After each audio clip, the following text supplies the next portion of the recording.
హోదా వచ్చేది, మీకు చేతనైతే రాజధాని కూడా వచ్చేది. మీకు చేత కాలేదు కాబట్టే మీ ప్రతాపం ఏమీ లేదని తేలిపోయింది.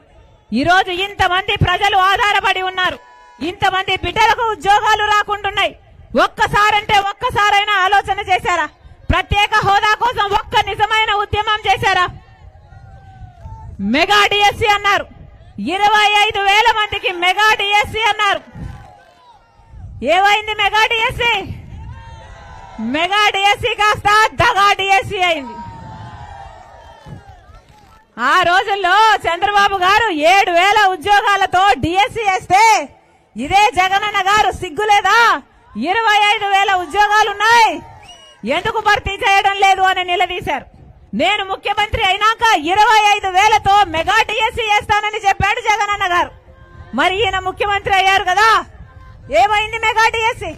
ఈ రోజు 30,000 ఉద్యోగాలు ఖాళీగా ఉన్నాయి, డిఎస్సి ఉద్యోగాలు భర్తీ చేయొచ్చు. మెగా డిఎస్సి వేయకపోగా ఈ రోజు 6,000తో ఒక దగా డిఎస్సి వేశారు. అది కూడా ఎలక్షన్లకు ముందర వేశారు. 5 సంవత్సరాలు ఒక్క జనవరి 1 రోజున జాబ్ క్యాలెండర్ వేయలేదు, ఒక్క రోజు కూడా ఒక్క మాట నిలబెట్టుకోలేదు. ఈ రోజు దగా డిఎస్సి వేశారు, మళ్ళీ యువకులను దగా చేయడానికి.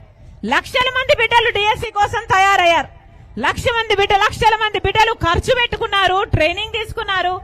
ఎంతమంది బిడ్డలు ఎంత కష్టపడి ఇంతవరకు వస్తే ఈ రోజు ఒక 6,000 ఉద్యోగాలతో దగా డిఎస్సి వేశారు. ఇది దగా కాకపోతే ఏమిటి? ఒక్క రకంగా అంటే ఒక్క రకంగానైనా మేలు జరగలేదు. 10 సంవత్సరాలు అయిందే. మైక్ బానే ఉందా? చెక్. 10 సంవత్సరాలు అయిందే మన రాష్ట్రం ఏర్పడి 10 సంవత్సరాలు అయింది. ఈ 10 సంవత్సరాలలో మనం ఏమైనా అభివృద్ధి చెందామా? ఒక్క అడుగైనా ముందుకు వేసామా? ఎక్కడ వేసిన గొంగలి అక్కడే ఉంది, ఒక్క అడుగు కూడా ముందుకు పడలేదు. చంద్రబాబు గారేమో అమరావతి రాజధాని అన్నారు, ఈ రాజధాని సింగపూర్ లాగా చేస్తానన్నాడు, గ్రాఫిక్ సినిమాలు చూపించాడు. జగనన్న గారేమో ఒకటి సరిపోదు, మాకు 3 రాజధానులు కావాలి అన్నాడు.